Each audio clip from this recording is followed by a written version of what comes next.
Express নামে একটা train বরাদ্দ দেওয়া হয়।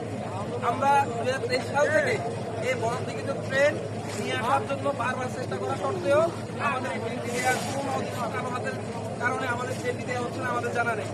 আমরা 5 আগস্টের পরে বৈষম্যবিরোধী ছাত্র আন্দোলন আমরা আজকে রেল করতে এবং এখানে আসতে পারছি। আমরা জানি কাশ্মীরের দাবি দেওয়ার প্রেক্ষিতে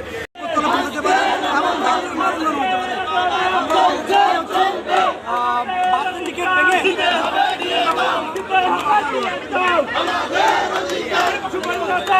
ভেঙে